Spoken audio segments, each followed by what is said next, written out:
from CMD Institute of Education, Bankat, Motihari. Today I am going to discuss about the natural fiber for class 7, chapter 3.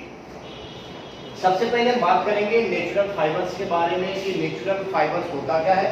तो इसमें सबसे पहला जो terms आता है फाइबर्स, यानी फाइबर किसको कहेंगे। फाइबर को वो हिंदी में रेशा कहते हैं। तो रेशा किसको कहते हैं, तो इसको सबसे पहले हम डिफिनीशन के तौर पर इस चीज को देखते हैं कि फाइबर होता क्या है। तो द कंपोजिशन ऑफ थ्रेड और yarn is called fibre. Thread और यार्न का जो कंपोजिशन होता है वो आपका क्या होता है, वो फाइबर होता है। अब बात करते हैं हम लोग थ्रेड के बारे में कि थ्रेड होता क्या है। तो थ्रेड के बारे में क्योंकि यहाँ पर चर्चा हो गया कि थ्रेड और यार्न, तो हमारा काम है कि जब हम पहले एक चीज को जान जाए कि हाँ किस चीज से मिलकर फाइबर बनता है, यानी फाइबर से मिलकर क्या क्या चीज बनता है। फाइबर से मिलकर थ्रेड बनता है और यार्न बनता है। तो सबसे पहले हम थ्रेड की बात करेंगे कि थ्रेड किसको कहेंगे। तो ये long twisted form of fibre, यानी एक रेशा को हम बार बार उसको ऐड कर एक लंबा सा धागा की तरह बना दिया जाता है, तो वो आपका थ्रेड कहलाता है। फिर बात करते हैं कि तो थ्रेड होता है और यार्न है। तो यार्न किसको कहेंगे, ये short Viven twisted form of fibre, एक छोटा सा विवेन जो रेगुलर सरफेस ना होकर अनइवन होता है, कहीं पतला कहीं मोटा और शॉर्ट होता है, ट्विस्टेड होता है। तो उस चीज को हम लोग कहते हैं क्या है, वो यार्न होता है। अब बात आती है कि यहाँ पर आप तो जान गए फाइबर्स के बारे में, जान गए थ्रेड के बारे में, यार्न के बारे में। अब बात आती है कि हम बात करेंगे आपका फाइबर्स जो होते हैं वो कितने प्रकार के होते हैं। तो there are two types of fibre, natural fibre और सिंथेटिक फाइबर। तो we will study about the natural fibre in class 7th, synthetic fibre in class 8। Only we यहाँ पर हम देखते हैं नेचुरल फाइबर के बारे में और सिंथेटिक फाइबर में कि नेचुरल फाइबर क्लास 7 में पढ़ेंगे, सिंथेटिक फाइबर हम क्लास 8 में पढ़ेंगे। डिफिनीशन के तौर पर हम सिंथेटिक फाइबर्स को भी यहाँ पर देखते हैं। अब देखेंगे हम लोग नेचुरल फाइबर किसको कहते हैं के बारे में कि नेचुरल फाइबर्स होते किसको है। तो डिफिनीशन के तौर पर हम देख लेते हैं। The fibre which is obtain from plant, animal and insect, that fibre is called natural fibre. वही ऐसे फाइबर जो प्लांट से, एनिमल से और इंसेक्ट से प्राप्त होते हैं, उस फाइबर को हम लोग नेचुरल फाइबर कहते हैं। देखते हैं, बात करते हैं कि कॉटन, तो कॉटन जो होता है कॉटन प्लांट से प्राप्त होता है, जूट है, आपका ऊल है और आपका सिल्क है, और भी इसमें फ्लैक्स भी आता है। तो ये सारे के सारे क्या है, नेचुरल फाइबर है। तो कॉटन के बारे में, जूट के बारे में हम लोग क्लास 6 में, फ्लैक्स के बारे में क्लास 6 में पढ़ते हैं, और क्लास 7 में हम ऊल और सिल्क के बारे में पढ़ते हैं। यानी एनिमल और इंसेक्ट फाइबर को हम लोग यहाँ पर क्लास 7 में देखेंगे। फिर देखते हैं कुछ सिंथेटिक फाइबर्स के बारे में कि सिंथेटिक फाइबर किसको कहते हैं। The fibre which is formed with the help of the chemical substance in chemical industry, that fiber is called synthetic fiber।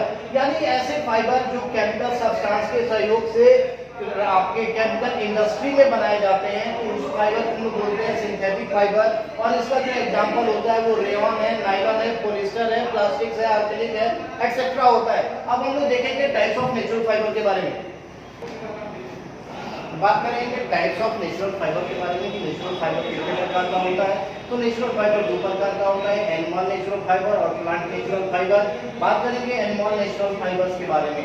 तो the fibre which is obtain from the animal is called animal fibre, यानी जो animal से प्राप्त होता है fibre वो animal fibre होता है। एग्जांपल में सिल्क है और ऊल है। अब बात करेंगे प्लांट नेचुरल फाइबर के। The fibre which is obtain from the plant is called plant natural fibre, यानी जो प्लांट से फाइबर प्राप्त होते हैं उसे हम बोलते हैं प्लांट नेचुरल फाइबर, जिसका एग्जांपल होता है कॉटन, जूट, फ्लैक्स एक्सेट्रा। अब नेक्स्ट आगे हम देखते हैं। नेक्स्ट हम बात करेंगे टाइप्स ऑफ सिंथेटिक फाइबर के बारे में। There are two types of synthetic fibre, pure synthetic fibre और ये आपका इम्प्योर सिंथेटिक फाइबर। बात करेंगे इससे आपका प्योर सिंथेटिक फाइबर किसको कहते हैं। तो प्योर सिंथेटिक फाइबर होता है the synthetic fibre which is formed only with the help of chemical substances in chemical industry, that synthetic fiber is called pure synthetic fiber। यानी ऐसे सिंथेटिक फाइबर जो केवल और केवल आपके सिंथेटिक से यानी केमिकल सब्सटेंस से ही केमिकल इंडस्ट्री में बनाए जाते हैं, तो ऐसे फाइबर को हम लोग बोलते हैं प्योर सिंथेटिक फाइबर, जिसका एग्जांपल होता है नायलॉन, पॉलिएस्टर। नेक्स्ट हम आगे बात करेंगे इम्प्योर सिंथेटिक फाइबर। नेक्स्ट हम लोग बात करेंगे इम्प्योर सिंथेटिक फाइबर के बारे में। तो इम्प्योर सिंथेटिक फाइबर कौन होता है, तो synthetic fibre which is formed with the help of wood pulp and the chemical substances in chemical industry. That fiber is called impure synthetic fiber.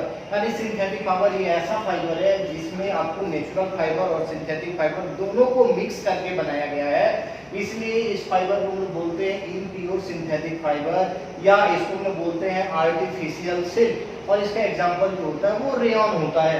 Next हम बात करेंगे कि सिल्क के बारे में, जो नेचुरल फाइबर होता है यानी silk fibre. The natural fibre which is obtain from the silk moth और कैटरपिलर। सिल्क मोथ को कैटरपिलर भी कहा जाता है, ये इंसेक्ट होता है। तो ऐसे फाइबर को हम लोग बोलते हैं वो सिल्क फाइबर होता है। सिल्क फाइबर जो होता है प्रोटीन से प्राप्त होता है, जो कोकून से होता है। अब बात करते हैं properties of the silk fibre. यानी सिल्क फाइबर जो होते हैं उसके पास क्या प्रॉपर्टीज होता है, तो उस प्रॉपर्टीज में सबसे पहले जो आता है वो लस्ट्रस होता है, यानी आपका इट इज लस्ट्रस होता है। दूसरा होता है लस्ट्रस है, दूसरा जो प्रॉपर्टी होता है वो शाइनी होता है। तीसरा जो होता है लेस है, आपका वाटर होल्डिंग कैपेसिटी होता है, यानी ऑब्जॉर्ब जो करता है water, less amount of water absorb करता है। तीसरी जो होता है कंफर्टेबल, यानी आगे बात करें कंफर्टेबल टू वियर, यानी पहनने में ये आरामदायक होता है। दूसरा आगे बात करेंगे तो ये सिल्क जो होता है, सिल्क जो होता है अफेक्ट हो जाता है मोथ से और ऑर्डिनरी केमिकल सब्सटेंस, यानी थोड़ा सा बहुत कोई एसिड इस पर गिर जाए या इसमें कीड़े भी लग सकते हैं, तो ये फाइबर आपका खराब हो जाता है। नेक्स्ट हम बात करेंगे, नेक्स्ट हम लोग बात करेंगे कि डिस्कवरी ऑफ सिल्क। तो ये बहुत पुराना चीज है, ऐसा जो हमारे इतिहासकारक है इस चीज को मानते हैं कि जो डिस्कवरी हुआ है सिल्क फाइबर का वो चाइना में हुआ है। ये अराउंड आपको 2640 बीसी में हुआ है।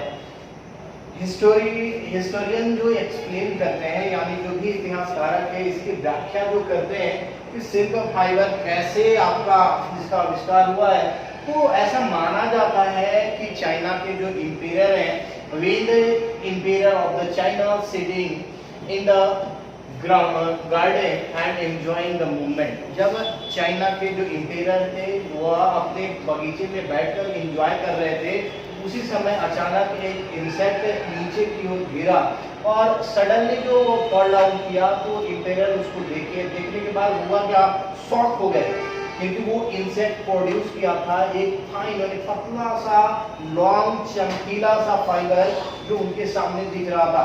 इंपीरियर जो तो सीटिंग ऑफ हुए और लुक अराउंड, चारों तरफ उन्होंने देखा और ऑर्डर किया अपने मिनिस्टर को, मंत्री को कि इसको देखो और पता करो कि ये क्या चीज है क्या। तो मिनिस्टर ने बुलाया अपने जितने भी राज दरबार में उनके जो भी खोजकर्ता थे उनको बुलाया और देखा गया, तो पाया गया कि ये सिल्क है और लस्ट्रस है।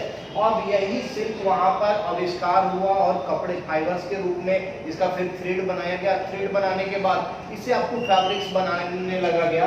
तो ये फैब्रिक्स है different part of the world में जो कैरी करने लगा थ्रू द सिल्क रूट।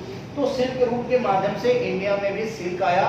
तो पहले यहाँ राजा महाराजाओं के दरबार में व्यापारी लोग सिल्क लेकर आता था और भेंट करता था, और राजा महाराजा उसके बदले उनको सोने चांदी देते थे और वो फिर लेकर वापस चला जाता था। अब नेक्स्ट जो हम बात करेंगे सिल्क फाइबर यानी सिल्क जो मोथ है उसके लाइफ के बारे में कि उसका लाइफ साइकिल कैसा होता है।